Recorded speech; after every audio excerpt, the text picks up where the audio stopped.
Assalamualaikum warahmatullahi wabarakatuh dan selamat pagi semuanya, khusus kelas 10 akuntansi dan TKJ.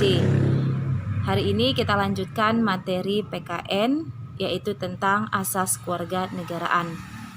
Asas kewarganegaraan itu ada dua. Yang pertama asas ius sanguinis, yang kedua asas ius soli. Nah, apa yang dimaksud dengan asas ius sanguinis? Asas ius sanguinis adalah penentuan kewarganegaraan berdasarkan garis keturunan. Asas ius soli yaitu penentuan kewarganegaraan berdasarkan tempat kelahiran atau daerahnya. Nah, dari dua asas ini, bahwa penentuan apakah dia asas ius sanguinis ataupun asas ius soli, ada beberapa penentuan di dalam asas. Ada disebut apatrid, ada disebut bipatrid, ada disebut multipatrid. Nah, yang dimaksud dengan apatrid adalah asas kewarganegaraan yang dimiliki rangkap atau dua asas kewarganegaraan.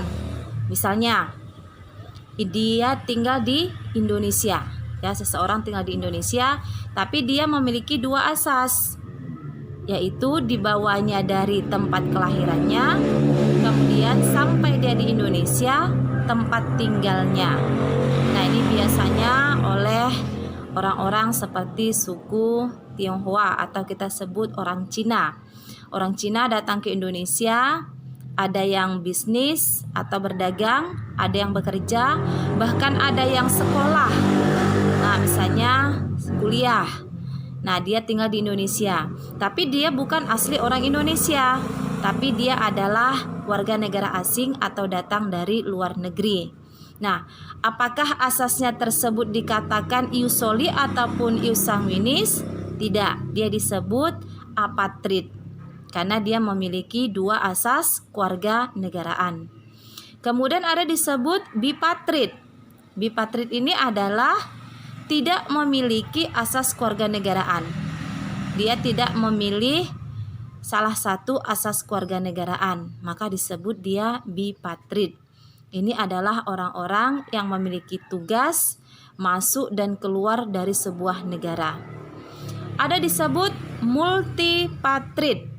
Multipatrid memiliki lebih dari dua asas kewarganegaraan. Nah, ini juga termasuk contoh orang-orang yang masuk ke Indonesia misalnya, kemudian dia keluar negeri lagi, pindah, kemudian setelah itu pindah lagi dan pindah dan seterusnya. Ini disebut multipatrid atau orang yang tidak menetap asas kewarganegaraannya. Nah, ini tambahan dari tentang status warga negara. Jadi kita harus paham yang mana dia warga negara asing yang tinggal sementara, yang mana dia warga negara Indonesia yang memiliki tempat tinggal menetap selamanya di Indonesia. Nah, sampai ini dulu Ibu sampaikan. Assalamualaikum warahmatullahi wabarakatuh dan selamat pagi semuanya.